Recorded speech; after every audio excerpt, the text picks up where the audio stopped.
Online रविवारी आराधना में मैं आप सबों का छोटानागपुर डायसिस की ओर से हार्दिक स्वागत और अभिनंदन करता हूँ। आज पवित्र आत्मा के अवतरण पर्व के पश्चात 14वां प्रभुवार और महीने का प्रथम प्रभुवार है। साथ ही साथ आज शिक्षा प्रभुवार भी है और आज के दिन में हम विशेष रूप से छोटानागपुर डायसिस के द्वारा संचालित सभी शिक्षण संस्थानों को स्मरण करते हुए परमेश्वर की महिमा करें। आज के दिन के लिए जो हमारे ध्यान का विषय है वह है परमेश्वर भूखों के लिए भोजन का व्यवस्था करता है। आइए हम अपने मनों को तैयार करें और परमेश्वर की निकटता में होकर के आज की आराधना को प्रभु की महिमा के लिए हम संपन्न करें। प्रार्थना करें। सर्वशक्तिमान पिता, पुत्र और पवित्र आत्मा के नाम में आमीन। हे स्वर्ग और पृथ्वी के सृजनहार परमेश्वर, हम तुझको हृदय से धन्यवाद देते हैं आपकी तमाम आशीषों के लिए जिनसे आपने प्रत्येक के जीवन को आशीषित किया है। तो हमारी सारी आवश्यकताओं को जानता है और समय की परिपूर्णतम उन आवश्यकताओं की पूर्ति करता है और हम एक एक को तृप्त करता है। आज के दिन में जब हम तेरी सेवा आराधना करना चाहते हैं, हम सभी अपने अपने जीवन को तेरे हाथों में सौंपते हैं। पिता, पवित्र आत्मा की प्रेरणा और अगुवाई से हम एक एक की सहायता कर, हम एक एक के मन अंतःकरण को शुद्ध और पवित्र कर, ताकि हम आत्मा और सच्चाई से तेरे पवित्र नाम को सराह सकें। जब हम तेरे वचन से सीखते हैं, हम अपने जीवन को जांचने पाएं। जब हम तेरी महिमा के गीतों को गाते हैं, उसके द्वारा हम तेरी प्रशंसा करने पाएं। और जब हम तुझसे प्रार्थना करते हैं, हमारी प्रार्थना तेरे निकट ग्रहण योग्य होने पाए। सब बातों के लिए इस समय को हम तेरे हाथों में सौंपते हैं। प्रार्थना तेरे बेटे यीशु के नाम से मांगते हैं। दया से सुन और स्वर्ग के राज्य में ग्रहण कर। आमीन। आइए हम परमेश्वर की महिमा करते हुए गीत गाएंगे। गीत संख्या 169, हिम नंबर 169, सुखदाई समय प्रार्थना का, संसारिक चिंता छोड़ूंगा और अपने पिता के सन्मुख बताऊंगा सब अपना दुख। गीत संख्या 169, हिम नंबर 169।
करें, क्योंकि वह अभिलाषी जीव को संतुष्ट करता है और भूखे को उत्तम पदार्थों से तृप्त करता है।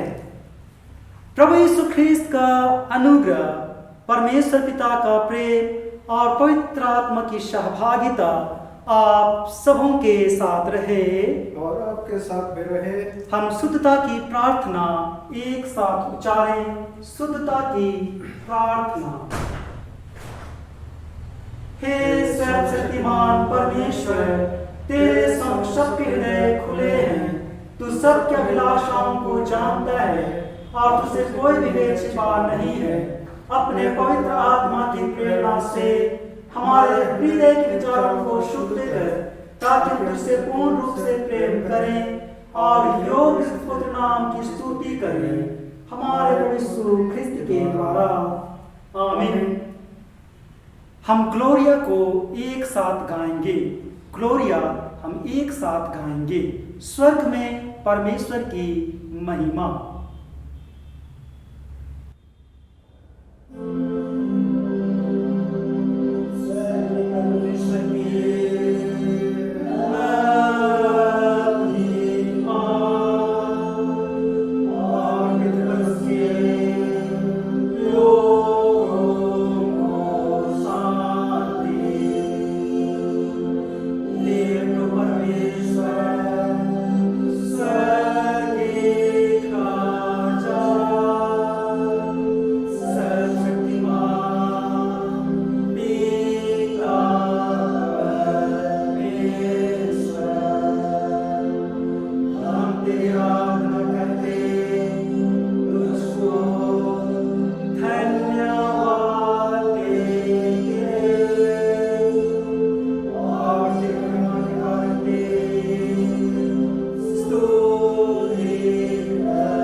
प्रभु आप सबों के साथ हो और आपके साथ भी। हम प्रार्थना करें। हम सभी बैठ जाएं।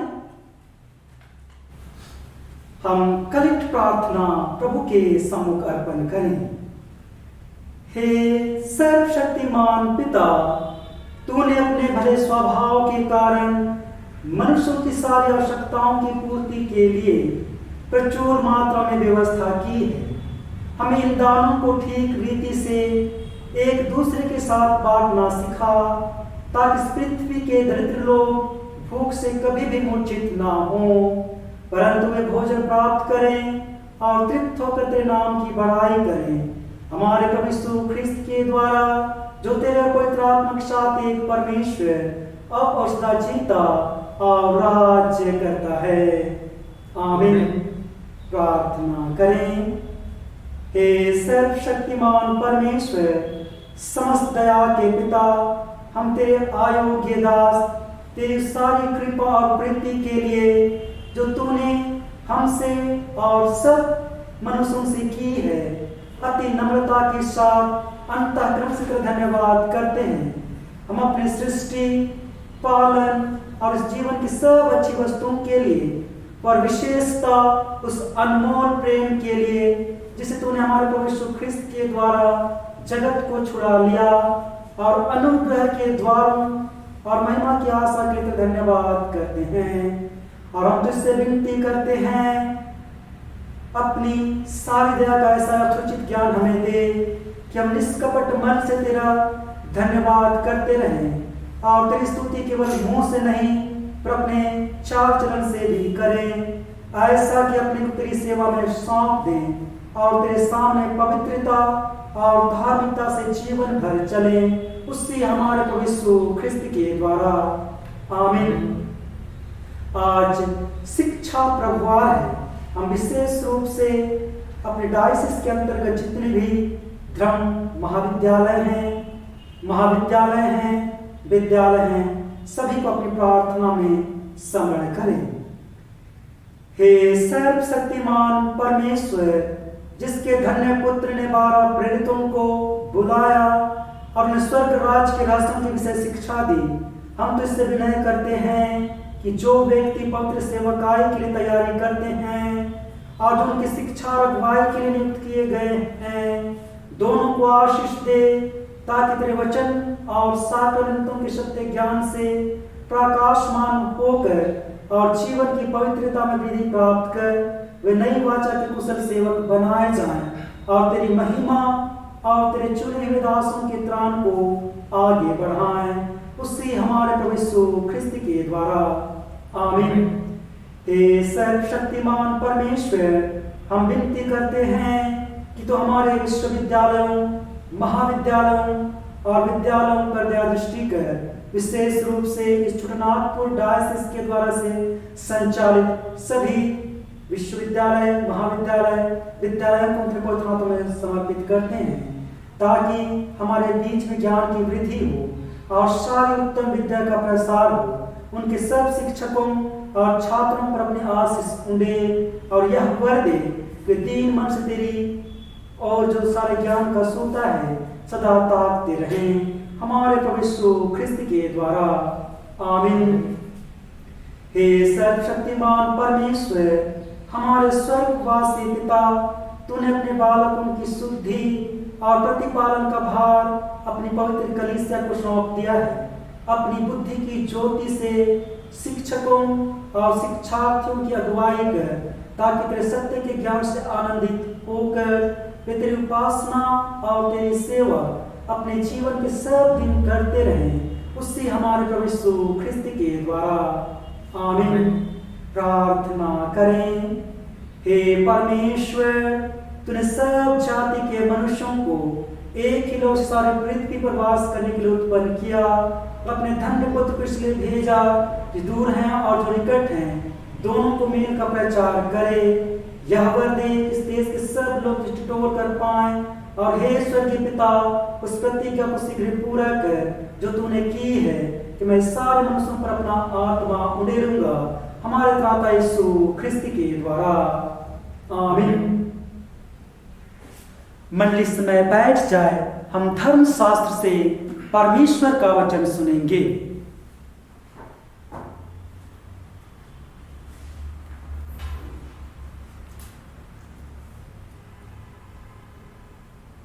पहला पाठ उत्पत्ति नामक पुस्तक 41 अध्याय पद संख्या 49 और 53 से 57। उत्पत्ति 41 पद संख्या 49 और 53 से 57। इस प्रकार यूसुफ ने अन्न को समुद्र की बालों के समान अत्यंत बहुतायत से राशि राशि गिन के रखा, यहाँ तक कि उसने उनका गिनना छोड़ दिया, क्योंकि वह संख्या हो गई।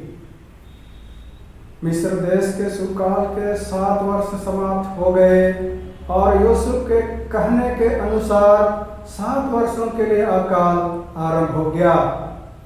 सब देशों में अकाल पड़ने लगा, परंतु सारे मिस्र देश में अन्न था। जब मिस्र का सारा देश भूखों मरने लगा, तब प्रजा फिरौन से चिल्ला चिल्ला कर रोटी मांगने लगे, और वह सब मिस्रियों से कहा करता था, यूसुफ के पास जाओ और जो कुछ वह तुमसे कहे वही करो। इसलिए जब अकाल सारे पृथ्वी पर फैल गया और मिस्र देश में अकाल का रूप भयंकर हो गया, तब यूसुफ सब भंडारों को खोल खोल के मिस्रियों के हाथ अन्न बेचने लगा। इसलिए सारे पृथ्वी के लोग मिस्र में अन्न मोल लेने के लिए यूसुफ के पास आने लगे, क्योंकि सारे पृथ्वी पर भयंकर अकाल था। यह परमेश्वर का वचन है। परमेश्वर का धन्यवाद हो। दूसरा पाठ, प्रेरितों के कामों का वर्णन, 14 अध्याय, पद संख्या 8 से 18। प्रेरित 14, 8 से 18। लुस्त्रा में एक मनुष्य बैठा था जो पापों का निर्मल था। वह जन्म ही से लंगड़ा था और कभी ना चला था। वह पौलुस को बातें करते सुन रहा था। पौलुस ने उसकी ओर टकटकी लगाकर देखा कि उसे चंगा हो जाने का विश्वास है, और ऊंचे शब्द से कहा, अपने पाँवों के बल सीधा खड़ा हो। तब वह उछलकर चलने फिरने लगा। लोगों ने पौलुस का यह काम देखकर लुकाउनिया की भाषा में ऊंचे शब्द से कहा, देवता मनुष्यों के रूप में होकर हमारे पास उतर आए हैं। उन्होंने बरनबास को जियुस और पौलुस को हिरमेस कहा, क्योंकि वह बातें करने में मुख्य था। जियुस के उस मंदिर का पुजारी जो नगर के सामने था, पशु और फूलों के हार फाटकों पर लाकर लोगों के साथ बलिदान करना चाहता था। परंतु बरनबास और पौलुस प्रेरितों ने जब यह सुना तो अपने कपड़े फाड़े और भीड़ में लपके और पुकार कर कहने लगे, हे लोगों, तुम क्या करते हो? हम भी तो तुम्हारे समान दुख सुख भोगी मनुष्य हैं, और तुम्हें सुसमाचार सुनाते हैं कि तुम इन व्यर्थ वस्तुओं से अलग होकर जीवित परमेश्वर की ओर फिरो, जिसने स्वर्ग और पृथ्वी और समुद्र और जो कुछ उसमें है बनाया। उसने बीते समयों में सब जातियों को अपने अपने मार्गों में चलने दिया, तब भी उसने अपने आप को बेगवाह ना छोड़ा, किंतु वह भलाई करता रहा और आकाश से वर्षा और फलवंत ऋतु देकर तुम्हारे मन को भोजन और आनंद से भरता रहा। यह कहकर भी उन्होंने लोगों को बड़ी कठिनाई से रोका कि उनके लिए बलिदान ना करें। यह परमेश्वर का वचन है। परमेश्वर का धन्यवाद हो।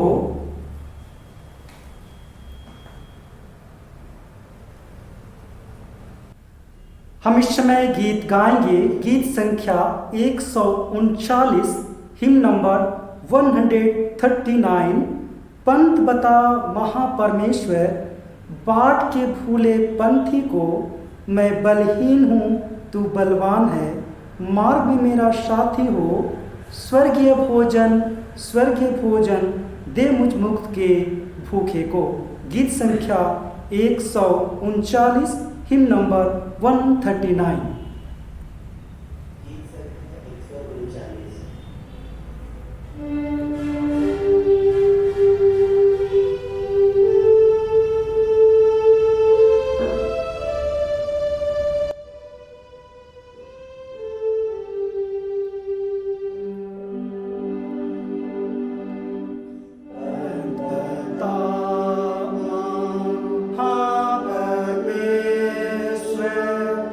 Wow.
प्रभु आप सबों के साथ हो। और आपके साथ भी।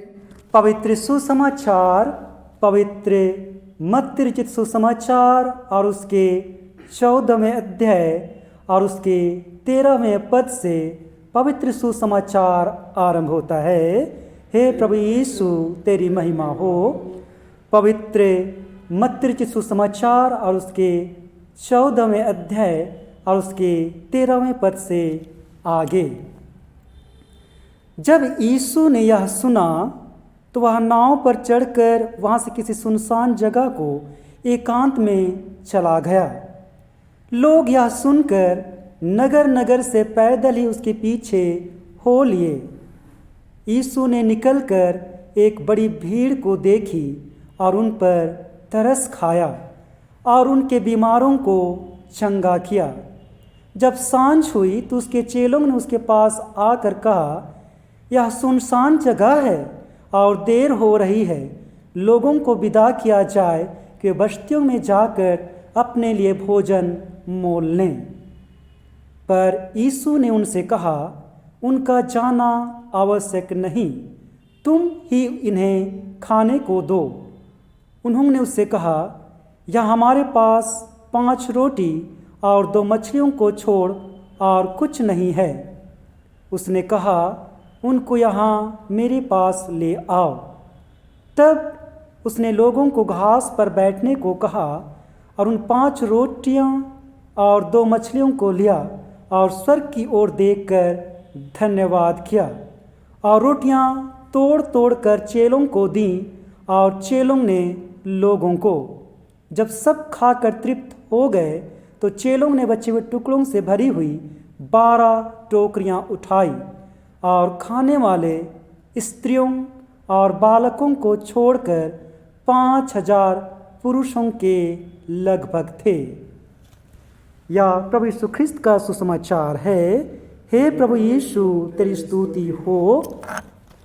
प्रार्थना करें। सर्वशक्तिमान प्रेमी दयालु पिता, हम इस समय के लिए तेरा धन्यवाद देते हैं।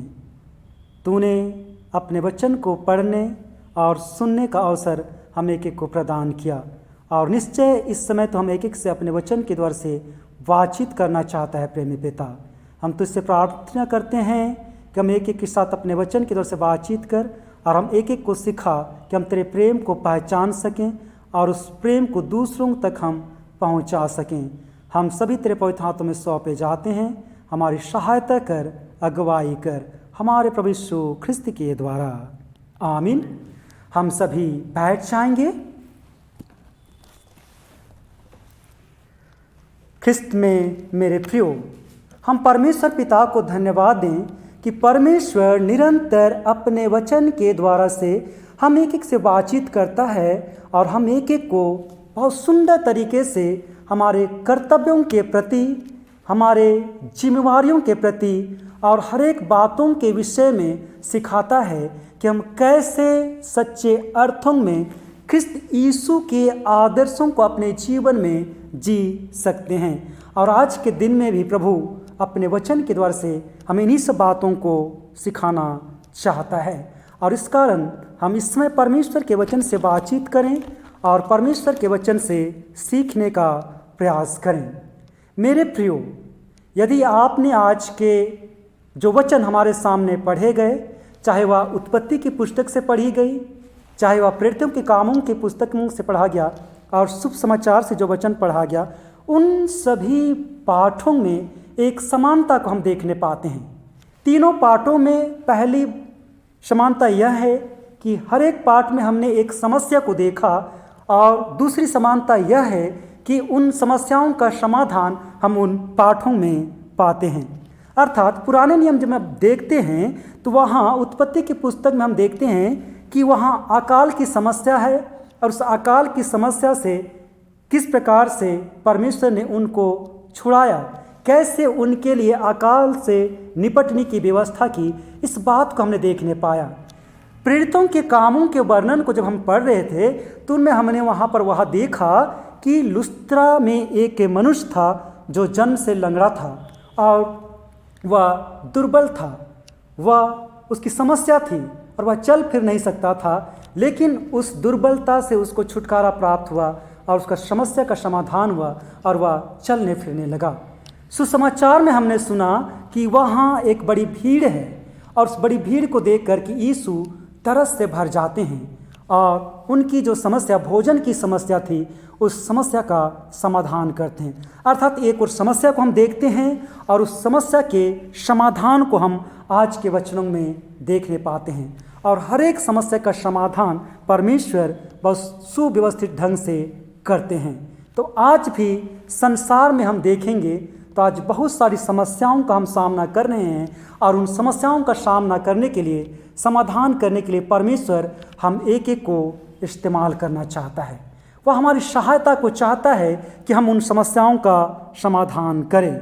और इस कारण से आज के वचन के द्वारा से हम कैसे उन समस्याओं का समाधान कर सकते हैं, उन सब बातों को सीखेंगे। आइए हम परमेश्वर के वचन से सीखें जो सुसमाचार में हमें मिलता है और उस घटनाक्रम को हम देख लेंगे। यह घटनाक्रम अर्थात जो 5000 लोगों की भीड़ को 5 रोटी और 2 मछलियों से तृप्त करने की घटना है। उस घटनाक्रम को जब हम देखते हैं तो हम यहाँ पाते हैं कि यह घटना गलील झील अर्थात तिब्रियस झील के पार की घटना है, जहाँ एक बड़ी भीड़ थी, 5000 की भीड़ जो पुरुषों की थी और उसके साथ स्त्रियां और बच्चे थी। उस भीड़ को प्रभु यीशु ख्रिस्त ने रोटियों से तृप्त किया। इस घटनाक्रम को हम देखते हैं और यह घटनाक्रम उस घटनाक्रम के साथ साथ चलती है जिसमें हेरोदेस ने यूहन्ना बपतिस्मादाता को कत्ल करवा दिया। और उस घटना की बातों को चेलों ने प्रभु यीशु ख्रिस्त को बतलाया और उस घटना को सुन करके प्रभु यीशु ख्रिस्त अपने चेलों के साथ में अलग बैतसैदा को चला जाता है, नगर को ले जाता है और वहाँ उनसे बातचीत करता है। इस घटनाक्रम में हम इस वचन को देखते हैं। और जब इस 5000 की भीड़ को रोटी से तृप्त करने की घटना को हम देखते हैं तो वहाँ पर सबसे पहले हम उस घटनाक्रम में यीशु की प्रतिक्रिया को देखें, चेलों की प्रतिक्रिया को हम देखें और फिर उस भीड़ की प्रतिक्रिया को देखें। यीशु की क्या प्रतिक्रिया थी? पद संख्या 14 मत्ती रचित सुसमाचार और उसके 14वें अध्याय और उसके 14 पद में यीशु की प्रतिक्रिया को देखें। वहाँ लिखा है, उसने निकल कर एक बड़ी भीड़ को देखी और उन पर तरस खाया।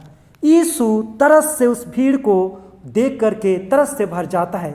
यीशु मानवीय आवश्यकताओं को जानते हैं और इसी कारण वे तरस से भर जाते हैं।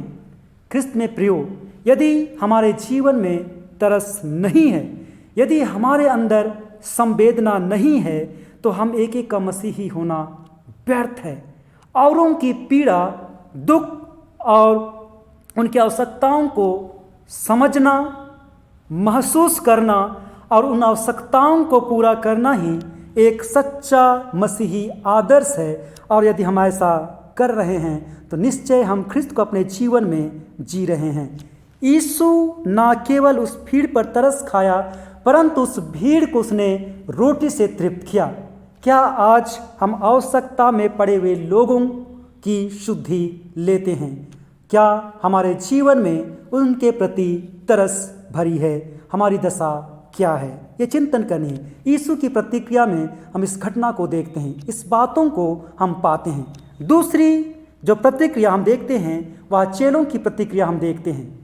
चेलों की प्रतिक्रिया क्या है? चेले कुछ निराशावादी हैं तो कुछ आशावादी हैं।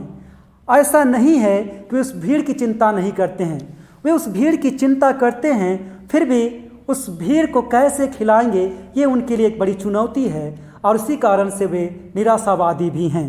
उस घटना को जब हम लोग देखते हैं तो 15 और 16 पद को हम लोग देखेंगे कि चेलों की क्या प्रतिक्रिया रही। चेलों ने कहा, यह सुनसान जगह है और देर हो रही है, लोगों को विदा किया जाए कि वे बस्तियों में जाकर अपने लिए भोजन मोल लें। यह निराशावादी है कि कैसे उस भीड़ के लिए हम रोटी की व्यवस्था करें। चेले उस बड़ी भीड़ को देखकर के निराश हो जाते हैं कि कैसे हम इनके लिए रोटी की व्यवस्था करेंगे। लेकिन चेलों में आशावादिता को भी हम देखते हैं। 16 पद को देखिए। आगे जब हम बढ़ते हैं तो आगे बढ़ते हुए 16 पद से हम लोग देखेंगे तो उसके आगे लिखा है, पर यीशु ने उनसे कहा, उनका जाना आवश्यक नहीं, तुम ही इन्हें खाने को दो। उन्होंने उससे कहा, यह हमारे पास 5 रोटी और 2 मछलियों को छोड़ और कुछ नहीं है। चेलों को यह जानकारी है कि उनके पास में 5 रोटी और 2 मछलियां हैं। ये एक आशा का संदेश है, आशावादिता है कि उनके पास कुछ तो साधन है जिससे कुछ किया जा सकता है। ख्रिस्त में प्रियो, हम देखते हैं कि प्रभु यीशु ख्रिस्त के चेले प्रभु यीशु ख्रिस्त को सलाह दे रहे हैं कि भीड़ को भेज दिया जाए, उनको विदा किया जाए कि वे अपने लिए रोटी मोल लें।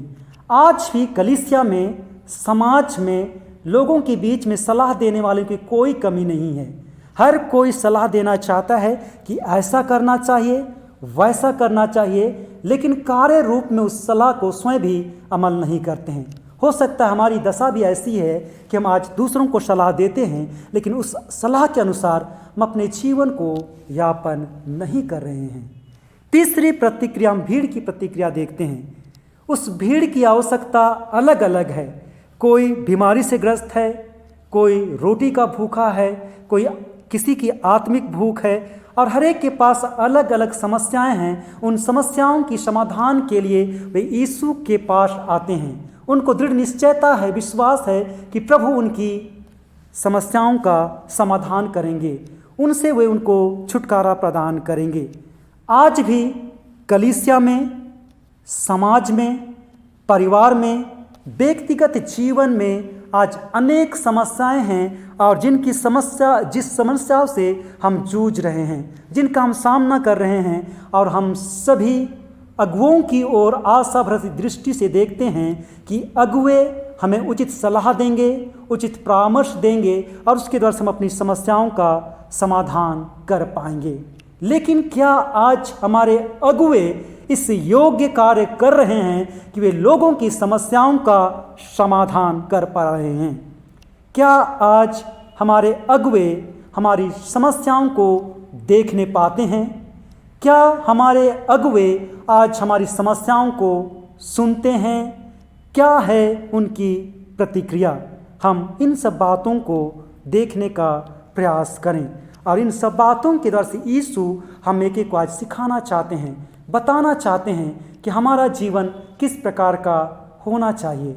अतः हम वचन पर ध्यान करते हुए सीखें कि आज हमें अपने जीवन में किन किन बातों की आवश्यकता है, और किन बातों को अपने जीवन में हमें ग्रहण करने की आवश्यकता है। पहली बात, आज यीशु हम एक एक को इस 5000 की भीड़ को रोटी खिलाने की वजह से सिखाना चाहते हैं, वह है हम एक एक अपने जीवन में स्वार्थी ना बने। हम अपने जीवन में स्वार्थी ना बने। फिलिपियों की पत्री अध्याय 2 पद संख्या 4, फिलिपी अध्याय 2 पद संख्या 4, हर एक अपने ही हित की नहीं वरन दूसरों के हित की भी चिंता करे। हर एक अपने हित की नहीं वरन दूसरों की हित की भी चिंता करे। मेरे प्रियो, एक माली संपूर्ण बाग की देखभाल निस्वार्थ भाव से करता है। एक माली संपूर्ण बाग की देखभाल निस्वार्थ भावना से करता है। यदि माली स्वार्थी हो जाए और केवल एक ही फूल की देखभाल करे और दूसरे फूल पत्तियों की देखभाल ना करे, तो हो सकता है कि दूसरे फूल पौधों में कीड़े लग जाएंगे, और इस प्रकार से सारा बाग बर्बाद हो जाएगा, सारा बाग नष्ट हो जाएगा। उसी प्रकार मानवीय जीवन में भी होता है। यदि मनुष्य अपने जीवन में स्वार्थी हो जाए तो वह समाज, राष्ट्र और संपूर्ण कलीसिया बर्बाद हो जाएगा।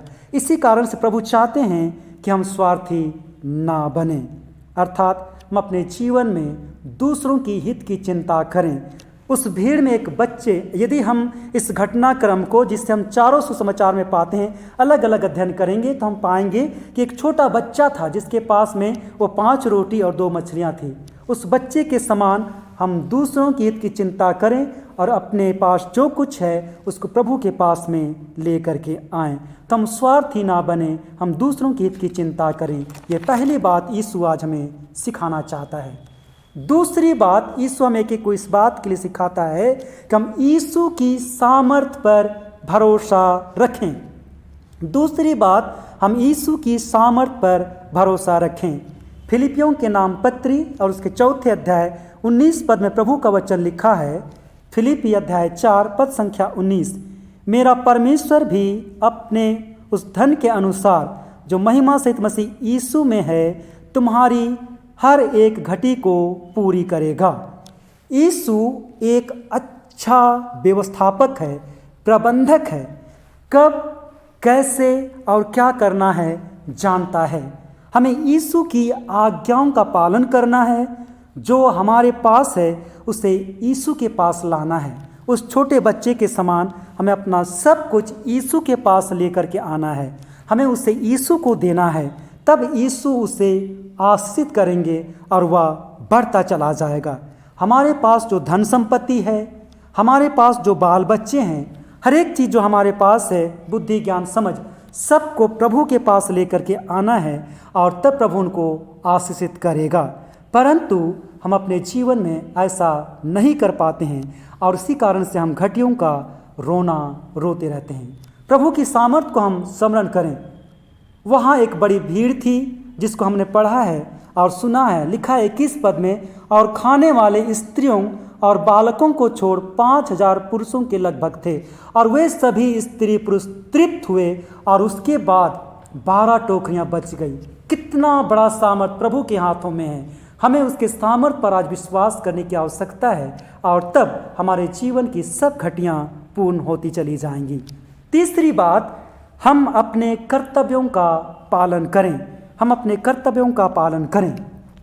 मदर तेरेसा एक बहुत खूबसूरत बात को कहती है। मदर तेरेसा एक बहुत खूबसूरत बात को कहती है। वह कहती है कि कभी हमारे लोगों को भूख के कारण मरना पड़े तो इसका कारण यह नहीं है कि ईश्वर उनकी परवाह नहीं करता, बल्कि उसका कारण यह है कि हमने और तुमने उनको भोजन नहीं दिया। हमने और आपने उन भूखे गरीबों को भोजन नहीं दिया और इसी कारण से उनको मरना पड़ रहा है। तो आज हम सोचें प्रियो, हम यीशु के अनुयायी होने के नाते लोगों की सेवा के लिए ईश्वर के साधन हैं। हम सुझाव देते हैं या सरकार का कार्य है या उस विभाग का कार्य है। हम बताने वाले बहुत हैं कि क्या करना चाहिए, लेकिन उसके अनुसार से कभी कार्य नहीं करते हैं। हम क्या हैं? बताने वाले हैं या बताने के समान कार्य करने वाले हैं? हम किस कैटेगरी में अपने आप को रखते हैं? क्या हम केवल सुझाव देते हैं या उस सुझाव के अनुसार से कार्य करते हैं? हम अपने जीवन को जांचें। चौथी बात प्रभु हमें सिखाना चाहता है कि हम दुरुपयोग ना करें। हम दुरुपयोग ना करें। यूहन्ना के सुसमाचार अध्याय 6 और उसके 12 पद में हम प्रभु के वचन में इस बात को पाते हैं। यूहन्ना के सुसमाचार अध्याय 6 और उसके 12 पद में प्रभु का वचन यूँ लिखा है। यूहन्ना के सुसमाचार अध्याय 6 पद संख्या 12 लिखा है, जब वे खाकर तृप्त हो गए तो उसने अपने चेलों से कहा, बचे हुए टुकड़े बटोर लो कि कुछ फेंका ना जाए। बचे हुए टुकड़े बटोर लो को कुछ फेंका ना जाए, अर्थात व्यर्थ बर्बाद ना हो। जब वे खाकर तृप्त हो गए तो उसने अपने चेलों से कहा इस बात को, बचे हुए टुकड़े बटोर लो। यीशु ने रोटी और मछलियां लेकर परमेश्वर को धन्यवाद दिया, उन्हें आशीषित किया और इस कारण से वे आशीषित थीं। परमेश्वर पिता के द्वारा से वे बढ़ाए गए थे। आज जब हम शादी ब्याह में शिरकत करते हैं, हम देखें कि क्या होता है। आज हकीकत क्या है? आज हम हर चीज़ का दुरुपयोग करते हैं और इसी बात के लिए प्रभु हमें सिखाना चाहता है कि हम किसी भी वस्तु का दुरुपयोग ना करें। शादी ब्याह में हम जब जाते हैं, क्या होता है? हमारी आँखें वह है, हमारी जो आँखें हैं वह हमारी पेट से भी बड़ी होती है। जो दिखा हम सब ले लेते हैं, प्लेट भर भर के हम लेते हैं और सबको चक करके फेंक देते हैं। हम ये करते हैं। आज जब भी हम पार्टी में जाते हैं तो हम प्लेट भर के लेते हैं, लेकिन सब खत्म नहीं करते और फेंक देते हैं। प्रियो, आज बहुत से ऐसे लोग हैं जिनको आज खाने के लिए 2 जून की रोटी नहीं मिल रही है। उनके बारे में सोचें। जब भी आप एक दाना फेंकते हैं, आप उनके बारे में विचार करें, क्या लगता है आपको? अतः आज खाने पीने की चीज़ों को हम व्यर्थ बर्बाद ना करें। जितनी आवश्यकता है उतनी ही हम लें और उसे हम ग्रहण करें। आज पानी की हम बात करते हैं। पानी हमारे लिए सोना के समान है। यदि आपके पास सोना चांदी नहीं रहेगा कोई बात नहीं, पर यदि पानी नहीं रहेगा आप कुछ नहीं कर सकते। जहाँ पानी है वहाँ जीवन है, जल नहीं तो कल नहीं। आज पानी को हमें बचाने की आवश्यकता है। व्यर्थ आज पानी का दुरुपयोग हम ना करें। हम आज देखते हैं हम अपने समय का दुरुपयोग करते हैं। आज हम अपने कीमती समय का बहुधा समय व्हाट्सएप में व्यतीत कर देते हैं। आज फेसबुक में हम काफ़ी समय व्यस्त रहते हैं। आज इंटरनेट, टीवी और वीडियो गेम में हम व्यस्त रहते हैं और अपने कीमती समय का और अपने उज्जवल भविष्य को हम दांव पर लगा रहे हैं। ख्रिस्त में प्रियो, आज अपने समय का हम दुरुपयोग ना करें, उसका हम उचित उपयोग करें। आज हम देखें तो आज हम बिजली का बहुत अधिक दुरुपयोग करते हैं। आज आवश्यकता ना होने पर भी हम टीवी खुला छोड़ देते हैं, लाइट जला हुआ छोड़ देते हैं और भी बहुत सारे जो बिजली के उपकरण हैं उनको हम यूं ही छोड़ देते हैं। और इस प्रकार के करने के द्वारा से हम बिजली का दुरुपयोग करते हैं। हमें इन सब बातों पर गौर करना है और इसी कारण से ये जो दुरुपयोग होती है उन सभी से बचने के लिए प्रभु ने अपने चेलों से कहा कि उन बचे हुए रोटियों को वे बटोर लें ताकि वे व्यर्थ बर्बाद ना हों। आज क्या हम इन सब से अछूते हैं? क्या हम व्यर्थ में बर्बाद नहीं करते? हम इन सब बातों से सीखें कि हमें आज अपने जीवन में क्या करना है। कितने सुंदर तरीके से इस घटना के द्वारा से प्रभु ने हम एक एक को इन सब बातों को सिखाया है। तो उन सब बातों को हम अपने जीवन में आत्मसात करें और उसके द्वारा से एक आदर्श मसीही जीवन जीने के लिए हम अपने आप को तैयार कर सकें। पहली बात, हम स्वार्थी ना बने परंतु दूसरों की हित की चिंता करें। दूसरी बात, हम यीशु की सामर्थ पर भरोसा रखें और अपना सब कुछ यीशु को सौंप दें। तीसरी बात, हम अपने कर्तव्यों का पालन करें। चौथी बात, हम दुरुपयोग ना करें, व्यर्थ बर्बाद ना करें। प्रभु आज के इस वचन के द्वारा से हम सबों के जीवन को बहुतायत से आशीषित करें। अब सर्वशक्तिमान पिता, पुत्र और पवित्र आत्मा के नाम में आमीन।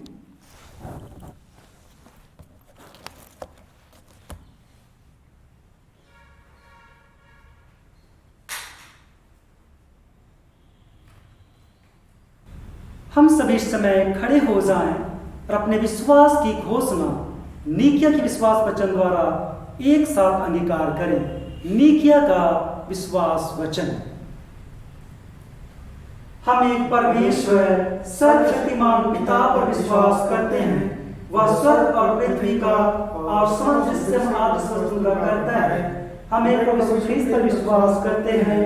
वह परमेश्वर का इकलौता पुत्र, सर्वयुगों से पहले पिता से उत्पन्न, परमेश्वर से परमेश्वर, ज्योति से ज्योति, सत्य परमेश्वर से सत्य परमेश्वर, कृत नहीं वरन उत्पन्न है। उसका और पिता का तत्व एक है। उसी के द्वारा सब वस्तुएं बनी। हम मनुष्यों के लिए और हमारे उद्धार के लिए वह स्वर्ग से उतर आया।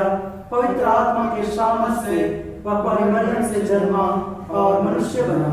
यहाँ उसके शासन में वह हमारे क्रूस पर चढ़ाया गया। उसने दुख भोगा, वह मरा और गाड़ा गया।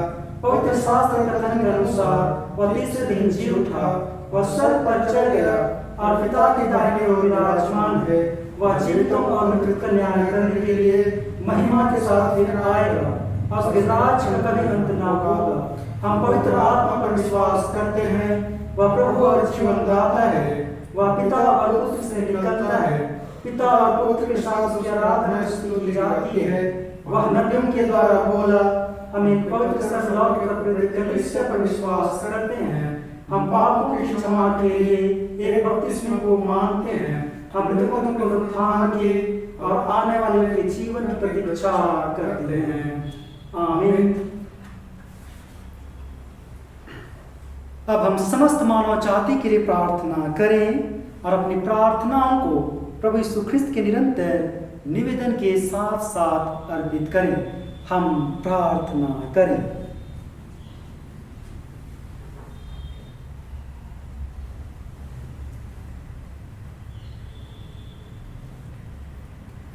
हम प्रार्थना करें।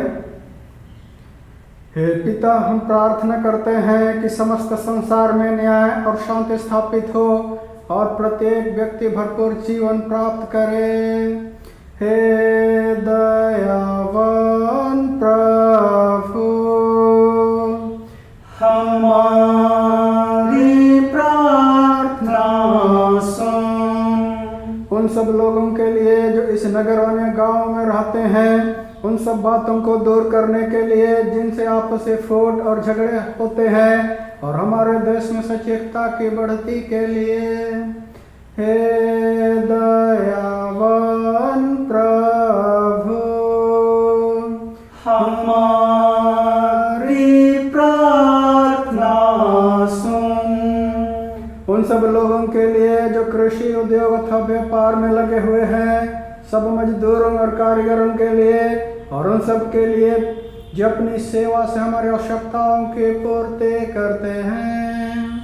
हे दयावान प्रभु, हमारी प्रार्थना सुन। शिक्षकों और विद्यार्थियों, लेखकों और कलाकारों और उन सब व्यक्तियों के लिए जो अन्य लोगों के विचार और भावनाओं को प्रभावित करते हैं। हे दयावान प्रभु, हमारी प्रार्थना सुन। उन सब लोगों के लिए जो दुखी हैं, बेरोजगार हैं, भूखे प्यासे हैं, दरिद्र और दलित हैं, बीमार और मरणासन हैं, और उन सब व्यक्तियों के लिए जो ऐसे लोगों की सेवा और सहायता करते हैं। हे दयावान प्रभु, हमारी प्रार्थना सुन। हमारे तथा अन्य देशों के सब शासकों के लिए, विशेषकर हमारे राष्ट्रपति, प्रधानमंत्री, इस राज्य के राज्यपाल और मुख्यमंत्री, और उनके लिए भी जो लोग उन पर किसी प्रकार का अधिकार रखते हैं। हे दयावान प्रभु, हमारी प्रार्थना सुन।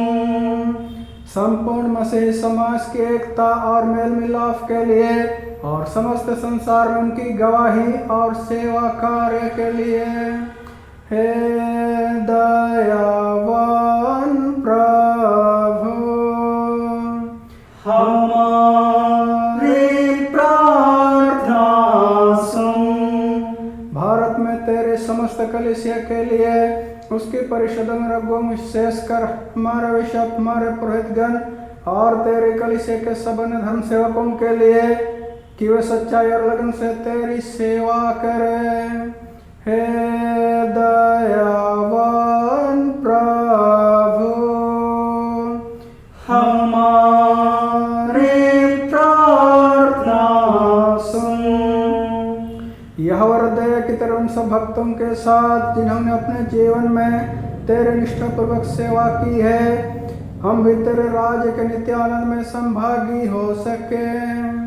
हे दयावान प्रभु, हमारी प्रार्थना सुन। हे स्वर्गीय पिता, अपने राज को शीघ्र प्रकट कर और हमारी प्रार्थनाओं को सुन। हम तेरे पुत्र अपने प्रभु और उद्धारकर्ता यीशु के नाम से हम मांगते हैं। आमीन,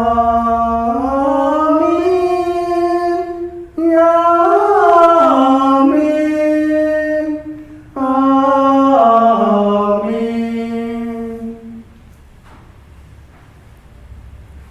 प्रियो, हमारे प्रभु यीशु ख्रिस्त ने कहा है, प्रभु हमारा परमेश्वर ही एकमात्र प्रभु है।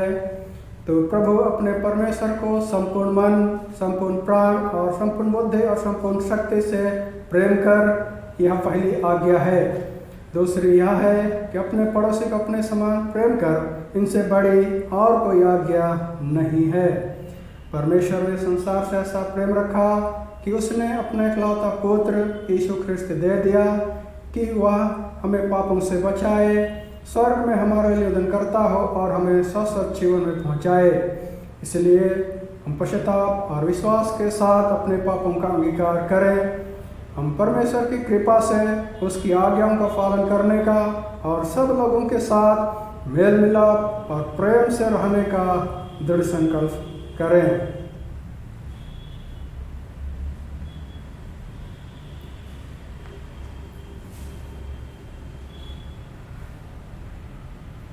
हम एक साथ प्रार्थना करें।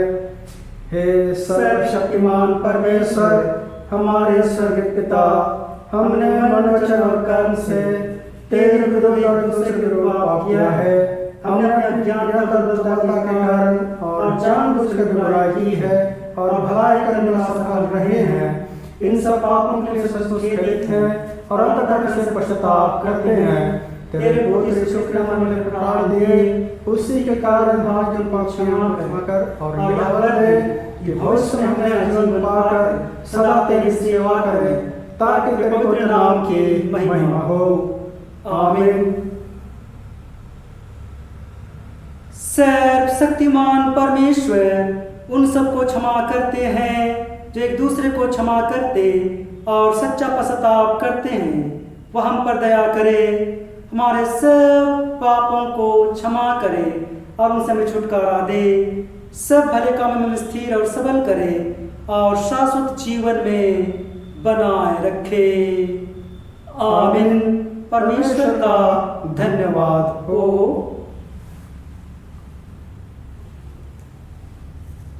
हम सभी शांति अभिवादन के लिए खड़े हो जाएं। शांति अभिवादन। हम सब मिलकर ख्रिस्त की देह हैं। हम सब ने एक आत्मा द्वारा एक देह में बपतिस्मा लिया है।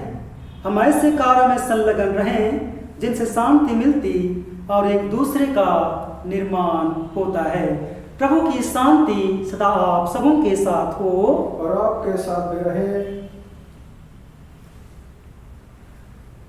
हम इस समय गीत गाएंगे। गीत संख्या 181, गीत संख्या 181, हिम नंबर 181। यीशु क्या ही प्यारा मित्र, पाप और दुख का सहनेहार, उसकी शरण हम ले सकते साहस करके सारे भार। गीत संख्या 181, हिम नंबर 181। और इस गीत के क्रम में हम अपने भेंटों को प्रभु की महिमा के लिए अर्पण करेंगे।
साथ अपने आप को परमेश्वर की महिमा और उसकी सेवा के लिए अर्पित करें। प्रार्थना करें। सर्वशक्तिमान परमेश्वर, जगत के सृष्टिकर्ता, सब वस्तु तुझसे प्राप्त होती है और तेरी संपत्ति में सब को भेंट चढ़ाते हैं। हम तुझसे विनती करते हैं इस दान को अपने नाम की महिमा और अपने लोगों की भलाई के लिए स्वीकार कर, हमारे प्रभु यीशु ख्रिस्त के द्वारा। आमीन। इस समय हम परमेश्वर पिता को उनके सब आशीषों के लिए धन्यवाद देंगे। जो भी भाई बहन किसी भी कारण से परमेश्वर पिता को धन्यवाद देना चाहते हैं, इस समय अपने जगहों में खड़े हो जाएंगे। हम सब मिलकर परमेश्वर पिता को उनकी सब आशीषों के लिए धन्यवाद देंगे।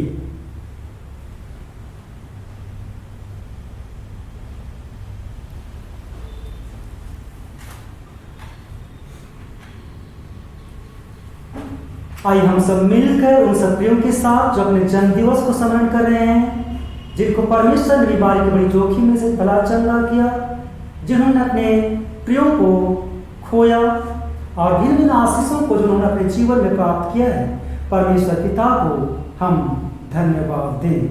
प्रार्थना करें। हे प्रभु, अपने दास दासियों को बचा जो तुझ पर भरोसा रखते हैं। अपने पवित्र स्थान में से इनके लिए सहायता भेज और सदा अपने सामस इनकी रक्षा करता रह। हे प्रभु, इनके लिए गिरगड़ हो इनके शत्रुओं के सामने। हे प्रभु, हमारी प्रार्थना सुन और हमारी दुहाई अपने पास पहुंचने दे। प्रार्थना करें। हे सर्वशक्तिमान प्रेमी दयालु पिता, तूने अपने उन प्रियों को जो बीमारी की बड़ी जोखिम में पड़े हुए थे, उनकी प्रार्थना और कलीसिया की प्रार्थनाओं को सुना है और समय की परिपूर्णता में उनको चंगाई प्रदान की है। इस निमित्त उनके साथ मिलकर हम तुझको धन्यवाद देते हैं। तो आप उनके धन्यवादी हृदय को ग्रहण कर और जबकि पिता परमेश्वर तूने उनको बीमारी की जोखिम से बचाया है, उनके जीवन को ग्रहण कर और उनके संग जीवन के अंत लो सदा सर्वदा बना रह, ताकि तेरे आशीषों को सदा अपने जीवन में स्मरण करते रहे और उस दौड़ में धीरे से दौड़े और अंत को सिद्ध धर्मों के संत श्रीमुख के दर्शन का अक्षयामी प्राप्त करें, हमारे प्रभु यीशु ख्रिस्त के द्वारा। आमीन। हे सर्वशक्तिमान प्रेमी दयालु पिता, तूने अपने प्रियों को और एक साल सुरक्षित रखा। गर्भवश तूने अद्भुत रीति से इनकी रक्षा रखवाली की और अपने बड़े अनुग्रह से एक नए वर्ष में प्रवेश दिलाया है। हम तुझसे विनती करते हैं इस नए वर्ष में अपने सब कार्यों को तुझ में आरंभ करें, तुझी में करते हुए समाप्त करने पाए और इस नए वर्ष में अपने सब पापों को तुझ में माने और उनसे छुटकारा को प्राप्त करें। तो आप हर एक को अपनी आशीषों से आशीषित कर उनके जीवन को उज्जवल भविष्य से पारिवारिक जीवन में हर प्रकार के आशीषों को दे, सब प्रकार की घटियों को दूर कर और सुस्वास्थ्य जीवन प्रदान कर और दीर्घायु से उनके जीवन को तृप्त कर। प्रार्थना तेरे बेटे यीशु के नाम में अर्पण करते हैं। दया से सुन और स्वर्ग के राज्य में ग्रहण कर। आमीन। हे सर्वशक्तिमान प्रेमी दयालु पिता, हम प्रियों को दुखित हैं जो क्लेशित है प्रभु, जिन्होंने अपने प्रियों को खोया है, हम प्रार्थना करते हैं क्योंकि मनुष्य जाति तेरे समक्ष उत्पन्न होती है और मिट जाती है। हम तेरे उन सब सेवकों के लिए जो तुझ पर भरोसा और विश्वास रखते इस संसार से विदा हो गए, विशेषकर जो इस सत्ता मृत्यु को प्राप्त किए, उन सभी को हम तेरे पवित्र हाथों में सौंपते हैं। तो आप उन पर कृपा दृष्टि कर। हम विश्वास करते हैं कि तूने मरते समय तक अपनी भलाई और करुणा उनके संग की है। इस कृपा के लिए और तेरे अनुग्रह के द्वारा उनके व्यक्तित्व और उनकी उपलब्धियों के लिए तुझे धन्यवाद देते हैं। अब वे शोक और रोग से पूरी तरह मुक्त हो गए हैं, वे मृत्यु से पार हो चुके हैं और मैं आशा है कि तेरे प्रेम और कृपा दृष्टि में सर्वदा बने रहेंगे। वर दे कि हम तेरे संतों के नमूने से प्रोत्साहित होकर उस दौड़ को जो हमारे सामने है धीरे से दौड़ें और विश्वास के कर्ता निश्चित करने वाले ईश्वर की ओर ताकते रहें, ताकि अंत में हम अपने प्रियजनों के साथ तेरी उपस्थिति में जहाँ आनंद की परिपूर्ति है एक हों, हमारे प्रभु यीशु ख्रिस्त के द्वारा। आमीन। ये परमेश्वर हम तेरे धन्यवाद करते हैं क्योंकि तेरे प्रेम की सीमा नहीं है और तेरी आशीष अनगिनत है। हम लोग तेरे सब भलाई के लिए तेरी स्तुति करते हैं और तुझे धन्य कहते हैं। तू तो हमारी निर्बलता में हमारा बल है, हमारे अंधकार में हमारी ज्योति, हमारे दुखों में दिलासा और शांति तथा अनंत काल तक परमेश्वर पिता पुत्र और पवित्र आत्मा युगानुग जीता और राज्य करता है। तेरी महिमा सदा व युगानुग होती रहे। हमारे प्रभु यीशु ख्रिस्त के द्वारा। आमीन। प्रभु आप सबों के साथ हो। और आपके साथ हो।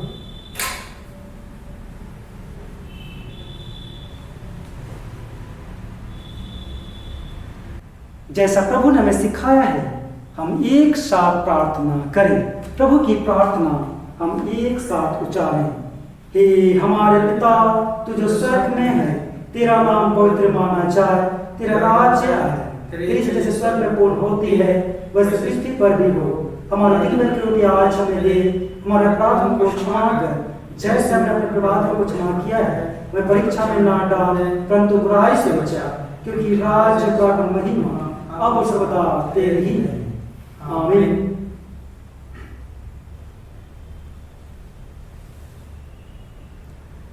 परमेश्वर की शांति जो सारे समझ से परे है, परमेश्वर के उसके पुत्र हमारे प्रभु यीशु ख्रिस्त के ज्ञान और प्रेम में हमारे हृदय विचारों को सुरक्षित रखे, और अब सर्वशक्तिमान परमेश्वर पिता, पुत्र पवित्र आत्मा के संपर्क हो और सर्वदा हमारे साथ रहे।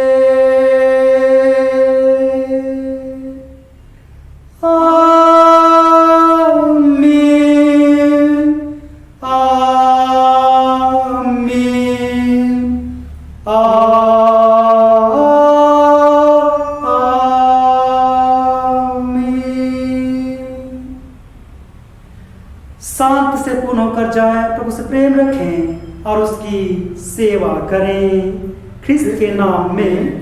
आमीन। हम समापन गीत गाएंगे, गीत संख्या 173, हिम नंबर 173। हे परमेश्वर रक्षक मेरे, तेरा प्रेम मैं जानता हूँ, पाया करता हूँ दान तेरे, तेरा धन मैं मानता हूँ। गीत संख्या 173, हिम नंबर 173।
प्रार्थना करें।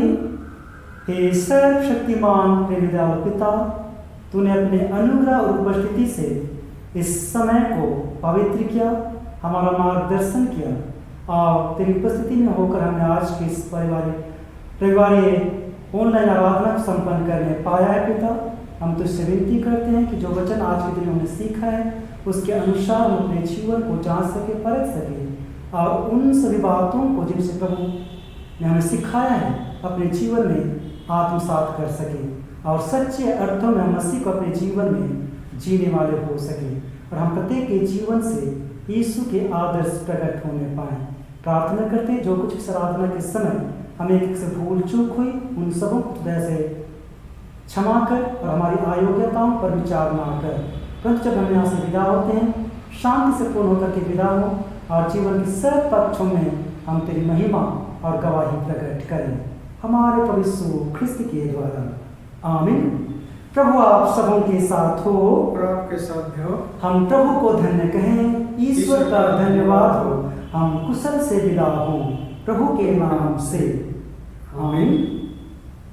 आज की इस ऑनलाइन आराधना में आप सभी माता पिता भाई बहन बच्चों ने अपनी उपस्थिति की दी और हम सब ने मिलकर परमेश्वर की महिमा करने पाई, वचन से सीखने पाया और अपनी प्रार्थनाओं को प्रभु के निकट रखने पाया। हम इन सब बातों के लिए परमेश्वर पिता को धन्यवाद दें और निरंतर हम प्रभु में बने रहें। हम इस समय अनलॉक 4 में हैं और जो कुछ भी दिशा निर्देश केंद्र सरकार राज्य सरकार की ओर से प्राप्त हैं उन सभी दिशा निर्देशों का पालन करें, क्योंकि हम देख रहे हैं दिन प्रतिदिन कोरोना वायरस अधिकाई से बढ़ रहा है। हम स्वयं सभी बातों का पालन करें, स्वयं सुरक्षित रहें और दूसरों को भी हम सुरक्षित रखें। परमेश्वर आप सबों को बहुतायत से आशीष प्रदान करें। आप सबों को फिर से त्रिनाकुर डायसिस की ओर से ईश्वर सहाय